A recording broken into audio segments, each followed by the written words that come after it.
What is up, guys? Welcome back to the channel and welcome back to another episode of BnG. Super excited to record this episode because what the fuck did I just watch? What the hell was that? And I'm sorry for the colorful language, but you know you come to BnG for the most raw, uncut, and unfiltered analysis on your Washington Commanders, and we plan to give you that today. And before we get too deep into this episode, be sure to comment, be sure to like, be sure to subscribe. On the road to 2,000 subscribers, and I can't do it without your help. And without further ado, man, let's get into this video. To give you a timestamp as I do for all of my episodes, it's about 11:15 on Sunday, September 29th, and the Washington Commanders are about 4 hours removed from going into Arizona like a fucking buzzsaw. And just destroying. Flat out dominating. You know, you come to BnG, we try to give you the colorful vernacular, give you some adjectives that you might not have heard in a while. But today, I ain't even got time for it. Like, we beat the dog shit out of the Cardinals. I don't know which other way to put it. That was a domination from damn near start to finish. A straight wire-to-wire victory.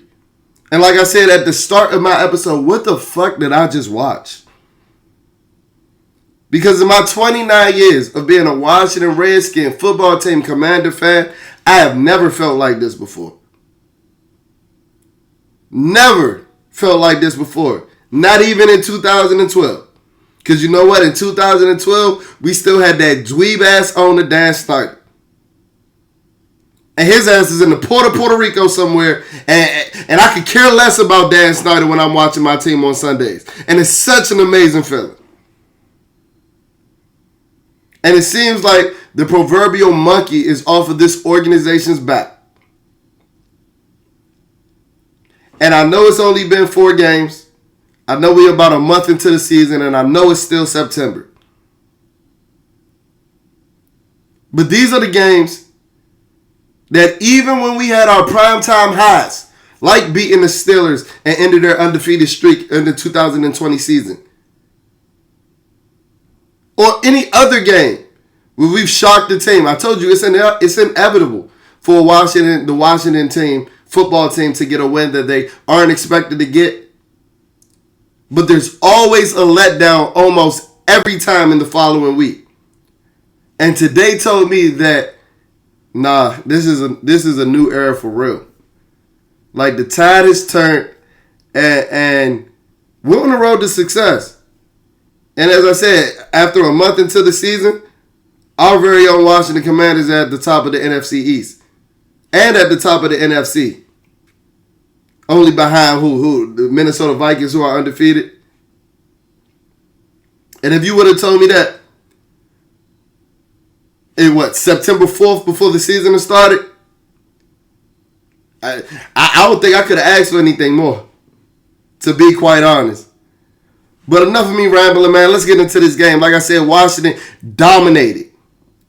They beat the Arizona Cardinals in dominating fashion, 42-14. And you know what? We're going to start with the franchise.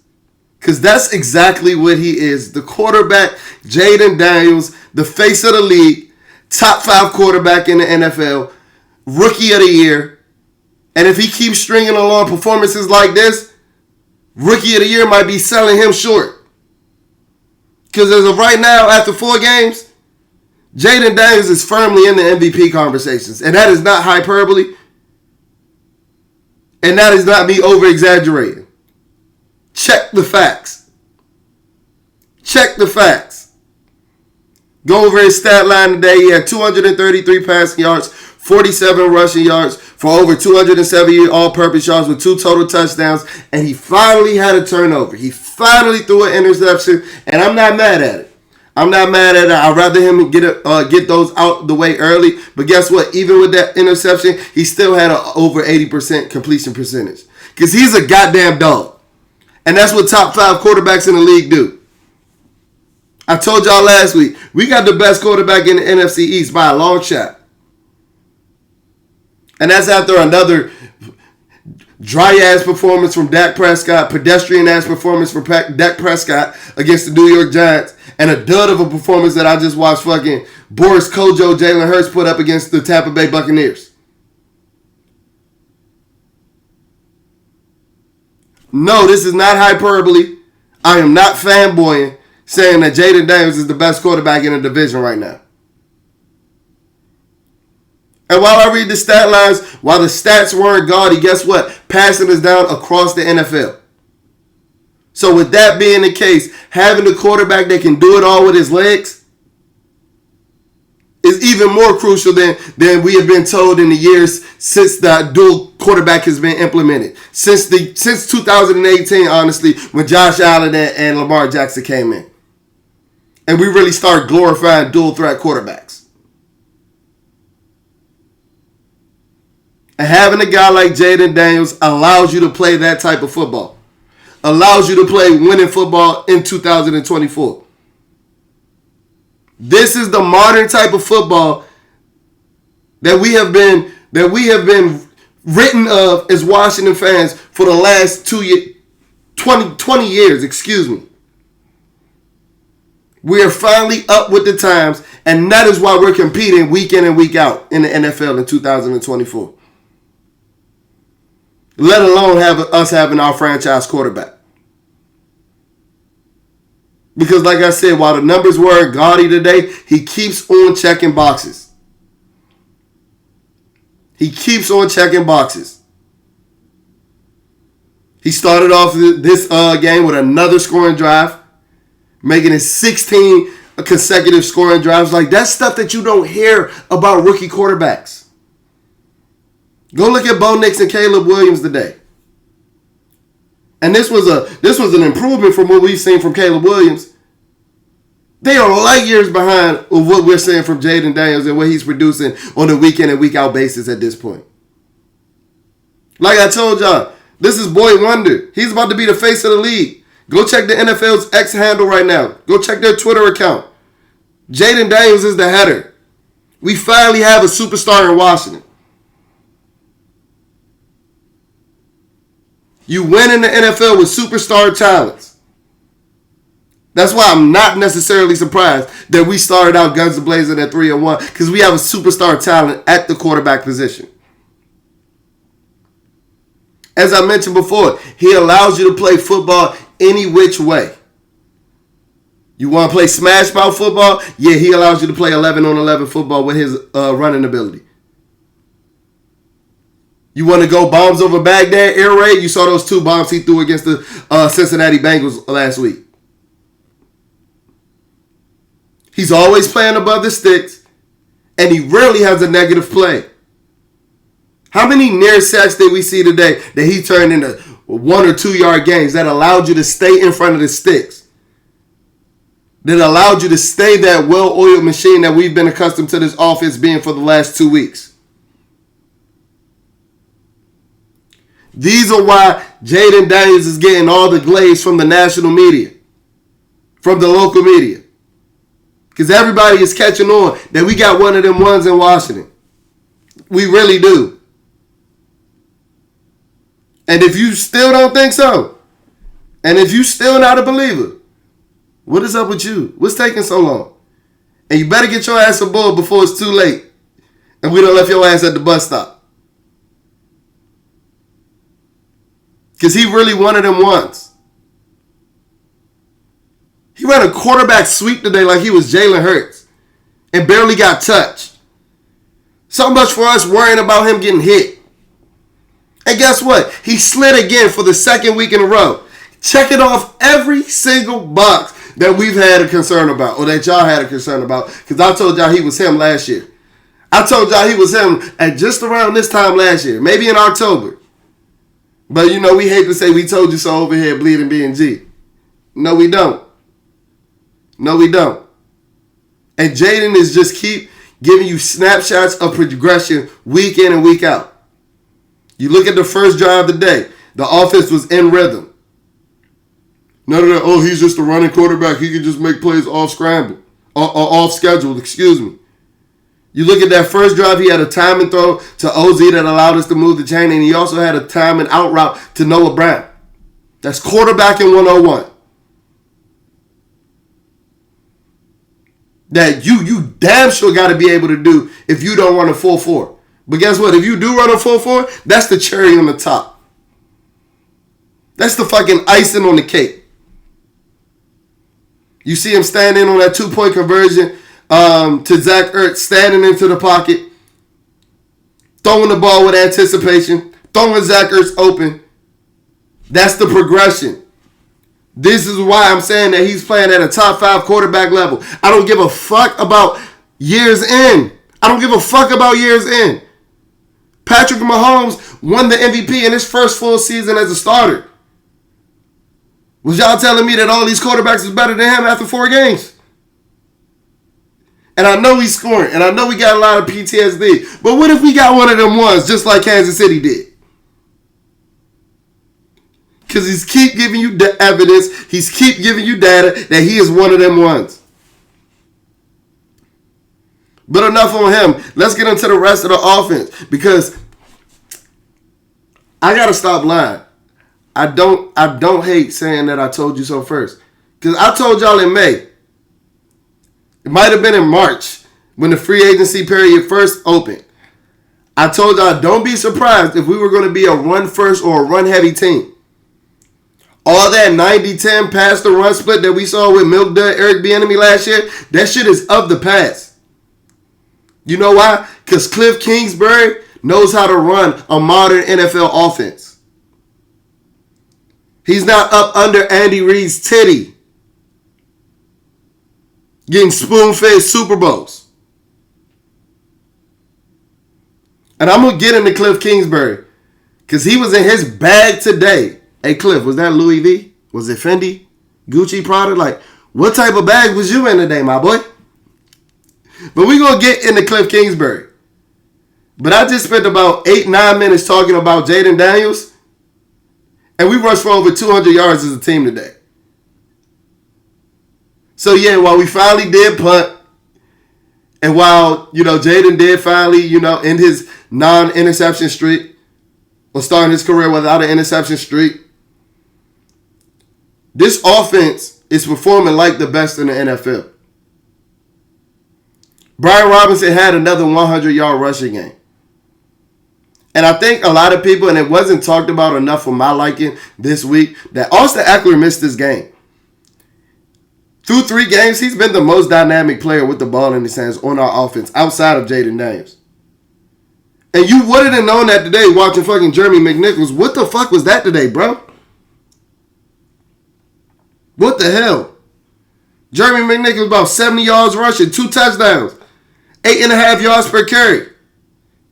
Showing me bursts that I didn't see all training camp or all preseason. You knew he was just chomping at the bit today after you saw the way that he played after his first carry. Straight downhill, smash mouth. Showing me explosiveness. Austin, get well soon, but you were not missed today. Jeremy McNichols filled them shoes and then some. Now, I'm not saying that he's about to supersede him on the depth chart or anything like that. I'm just glad that, it verifies that the coaches made the right decision. I was over here hyping up Michael Wiley making the team because I thought that he showed some juice in the preseason. I liked what he did coming out of college and things like that. But between a couple of blitz pickups that he's shown in his pass protection ability over the course of the first couple of weeks and then his performance today, Jeremy McNichols, you got a fan in me, boy. You got a fan in us over here at Bleeding BnG. Yes, you do. Yes, you do. And between you and Brian Run through a motherfucking face Robinson, y'all were a deadly 1-2 punch today. But I'll be remiss not to mention, when I mentioned that I felt like this might be a run-heavy scheme or a run-heavy team this year, it's because when you have a mobile quarterback like we did in 2012, you're allowed to play 11 on 11 football. Why you think the Philadelphia Eagles has been one of the top teams in rushing since Jalen Hurts has taken over as the starter? Same with the Baltimore Ravens. Because not only do you have to account for that mobile quarterback, but them holes are wide open because them defenders have to hesitate at the mesh point. Because they know that if they make the wrong read, you got a quarterback that can go for 60 yards to the house. So while they over there hesitating and sitting there catching tackles, You got Bryant run through a motherfucking face. Robinson running through a motherfucker's face.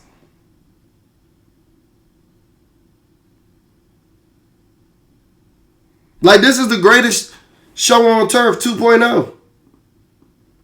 This is better than 2012. Because we got more weapons. And I think we might have a better quarterback. Ain't no might. We got a better quarterback. RG3, my man, gave me some childhood memories that I will never forget. But he was not processing like Jayden Daniels 4 weeks into his NFL career. I'm sorry. I'm sorry. We had 9 different receivers catch passes today. Olamide Zaccheaus balled out today. He had 85 yards. He had almost 8 times the amount of yards that Jahan Dotson had today. And the Eagles were missing their 2 starting wide receivers.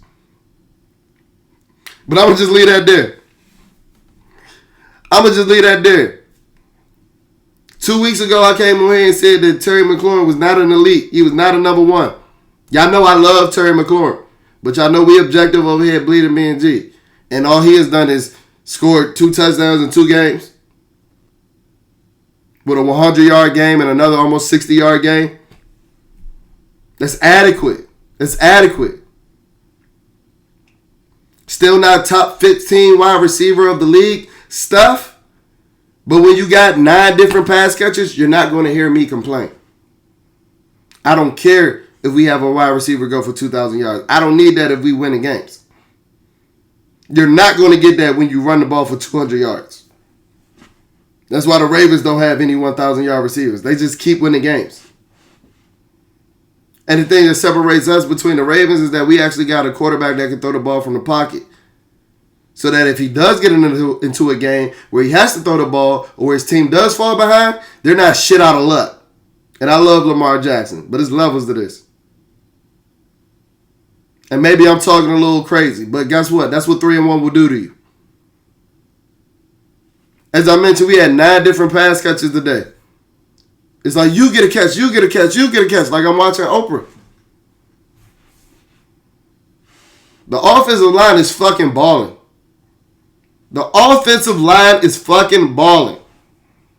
All of y'all laughed at that hire of my man OG Bobby Johnson, and he got them boys looking like the Hogs 2.0. Oh, no, that was Trent and them. Hogs 2.5. Let me not get too out in front of my skis. I'm talking crazy. 3-1 will have you talking crazy. I'm out here acting like Brandon Coleman is Joe Jacoby reincarnated. That's what 3-1 will do to you. But guess what? To tie back to our franchise quarterback, when you got a dude that has 4.4, 4.3 speed, you don't need Joe Jacoby back there. You just need those guys to hold up for 2 or 3 seconds. And guess what? That's what they've been doing. I bet you the 2 or 3 sacks that Jayden got out of today, that was 2 or 3 sacks. And who knows? After I look at the all 22, those might have been on Jayden. But I'd rather him hold the ball, not hit an open guy, and have a 1 or 2 yard gain than an interception or sack where I lose 8 to 12 yards. I'm loving what I'm seeing from the interior offensive line.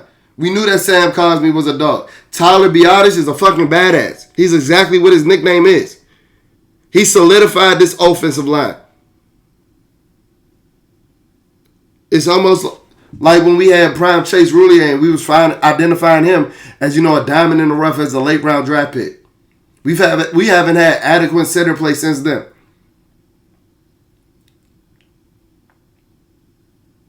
Nick Allegretti went down with an injury today. Let's look out for that for the rest of the week because I need him because he's one of the biggest surprises on the team because he wasn't penciled in to be a starter. He wasn't necessarily a starter all the time with the Kansas City Chiefs, but he has more than solidified his spot at the left guard position for this team. And as I mentioned before, Cliff Kingsbury, you're a bad motherfucker, boy. NFL teams, stay away from my offensive coordinator. He cannot develop your future franchise quarterback. He got one in Washington that he needs to worry about. My man Raspy Cliff, he just want to drink Stella Artois and draw plays. And you know he wanted this one so bad going back to Arizona. You know he did. You know he did. And I'm going to mention an aspect of the game that I think we might have only touched on at Bleeding BnG because, you know, it's some things that we can only see that, you know, no shade to the other content creators. But they ain't got the eyes that we got. They don't know ball like we know ball, man. But like I said, Cliff was in his fucking bag today. Scheming guys up open. Having Olamide Zaccheaus look like prime Antonio Brown. Scheming up Luke McCaffrey against linebackers in the middle of the field looking like Cooper Kupp. I told you 3-1 will have you talking crazy. And while I'm talking about Cliff Kingsbury, let's stay with the line or stay in the line of the thinking with the coaches. Because Joe Witt Jr., our defensive coordinator, I don't know what the fuck he said to them boys today. But what the hell got in y'all? What the hell got in y'all? No diddy. I need to know the curse out that Joe Witt gave them boys this week. Because all them dudes came out with their hair on fire. All 11 of them. And I don't know if it's after the Monday night miracle performance from Jayden Daniels where it's like, oh, no, we got us one and we really can't spoil this chance. Or like I said, I don't know if it was a magical tongue lashing from Joe Witt Jr. But this defense, who the fuck was this defense today? Who the fuck was that playing on defense today? Looking like the Legion of Boom. Looking like the 2000 Ravens. The 08 Steelers. What the hell? That's why I started this episode asking, what the fuck did I just watch? I'm not used to this. Because even in 2016, when we had one of the top two offenses, and probably the most prolific offense that we've had since the 2000s, when we had Deshaun Jackson, Pierre Garçon, Jordan Reed, Chris Thompson, Jamison Crowder, and Kirk just playing point guard to them boys. We had one of the worst defenses of all time. And I know before today, this defense was on pace to be worse than them. But if they could just play up to an inkling of what they played today, oh, I might be on here talking Super Bowl in a couple of weeks. I might be on here talking about Super Bowl. Talking about getting my tickets. What is Super Bowl at this year? What is Super Bowl at this year? Talking about getting my tickets to the Super Bowl. Oh, we in New Orleans. I might have to go to the NOLA. Give me some beignets. Like, what the hell was that from this defense today? Dorrance Armstrong, 2 sacks. Should have been 3 because he got held like crazy on the first drive. Coming across the edge looking like Dexter Manley. Jeremy Chin playing like he was injected with the ghost of Sean Taylor. And I don't say that in vain. If you watch Jeremy Chin today, he looked like Sean Taylor. Now, I know it was one game. But that felt like 2020 Jeremy Chin. That felt like the Jeremy Chin that got robbed of Defensive Rookie of the Year from Chase Young. Smacking dudes. Hitting James Conner in the mouth. Playing the ball in passing situations. Coming downhill. We even had Graps. We even had Uncle Bobby Wagner looking spry. Excuse me. We even had Uncle Bobby Wagner out there looking spry. He must have found the fountain of youth while them boys was in Arizona all week. That's why they ain't come back to D.C. They had to go find the fountain of youth for Bobby Wagner. Well, guess what? They found it. Because it was one drive where he came downhill, made a tackle, and then he was around for a near sack on Kyler. I was like, is this 2014? What the hell? What the hell? We even had Emmanuel Forbes try to tackle somebody today. Improvement. Now, he didn't get him on the ground, but he snuck his nose in there. That's all you can ask for somebody that's built like a 12-year-old right now. We even had play from Emmanuel Forbes covering downfield when he was in phase. Improvement. Golf claps. I told you, this all positive vibes when you beat the shit out of a team 42-14. I ain't even about to get on Emmanuel Forbes today because he gave me no reason to get on him. This defense held Kyler Murray to 140 passing yards.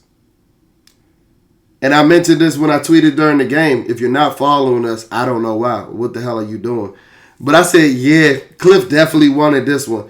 And you can tell that he definitely helped the defense game plan for this one. You want to know how I know? Because I can't wait to go back and look at the All-22. But just off of the TV copy, I can tell that this defense was trying to lock off the outsides and was willing to give up everything going down the middle. Kyler's midget ass just couldn't see it. He just refused to look over there. And I know that Cliff told him that this season. I mean, I know that he told him that this week. Like, I spent 4 years with this guy. This little midget motherfucker would never look over the middle. He just wouldn't do it. I doubt that he changed. And he proved to be the Kyler Murray of 2022. Missing receivers. He ain't looking elusive as I remember when we last played him. Shit, he let John Allen get a sack on him. Shit, the law firm of Payne and Allen even got a sack apiece today. Even them boys was feeling it today. Even them boys felt like they had to go make their money's worth today. That's what happens when you have a franchise quarterback. It's contagious. It is. Not much more to really say. Because, like, how much more you really want me to talk about a blowout? We beat the shit out of the Arizona Cardinals today. All 3 phases. Balled out.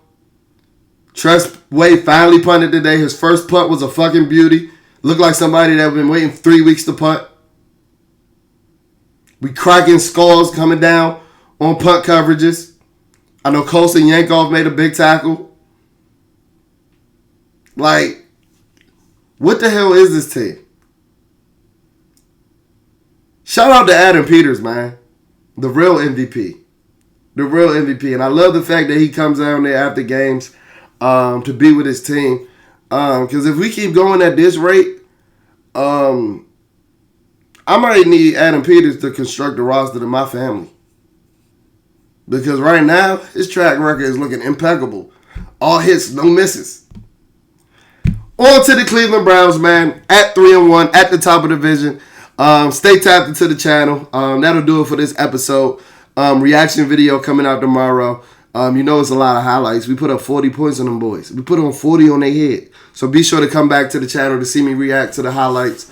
As always, if you're not following us on social media, go ahead and do that. Our Instagram is at BleedingBNG, BLEEDING, BNG. Our X is spelled a little bit different, or our Twitter, because we call it by its biological daddy.